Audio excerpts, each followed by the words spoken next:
Keir Starmer has refused to say whether Donald Trump's military action against Venezuela may have broken international law. He said that the UK will defend international rule of law. But what does that mean exactly? Welcome back to Where Truth is Valued.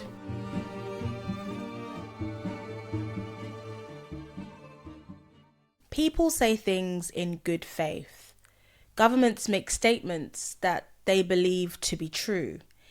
That doesn't always make those statements false, but it does mean that they can be examined. On this podcast, we take claims as they are and place them alongside the facts, the law, and historical record. Hi, my name is Abisoye, and it's really good to be back. It's been nearly a year since the last episode, and coming back right now felt really important, especially because headlines move very quickly and the language that leaders use still shape how power is understood.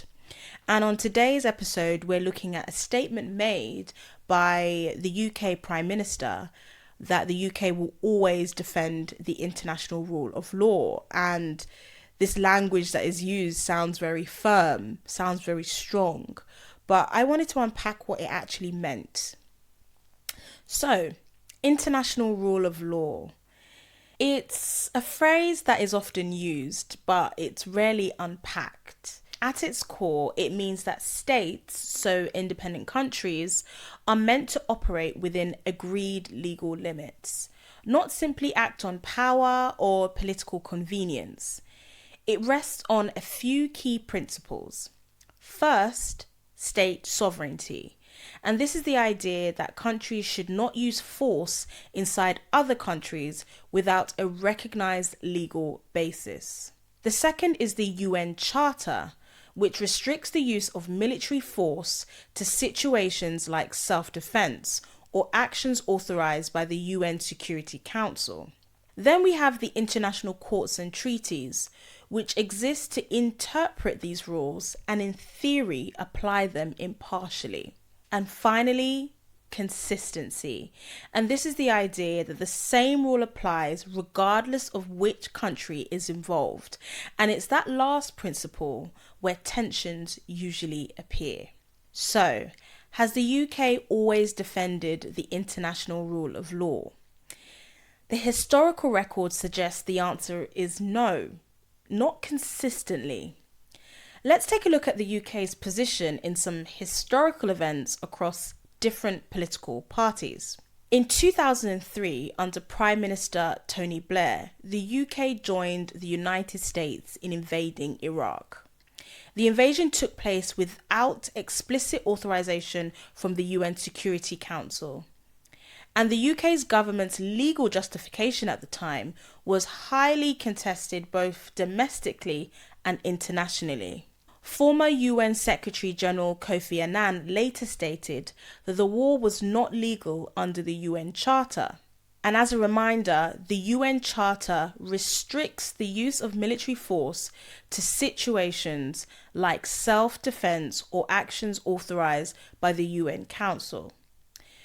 The whole situation with the Iraq War is widely seen as a major breach of the international rule of law and continues to shape debates about UK's foreign policy. The UK has consistently affirmed its commitment to international law across multiple governments. This includes administrations led by David Cameron, Theresa May, Boris Johnson, and continuing under Keir Starmer. But last year, an analysis of trade data reported that UK firms exported thousands of military items to Israel, despite international advisory opinions raising legal risk. The UK policy here is often criticised by legal experts as a selective application of international law. When it comes to military actions taken by the United States, the UK has rarely publicly declared those actions illegal, regardless of which party is in power. The typical UK response has been to say that the United States must explain or justify its actions while avoiding legal conclusions. This approach goes way back and it predates the current government and reflects long-standing diplomatic practices across both conservative and Labour administrations. But here's an example of when the government has been very direct.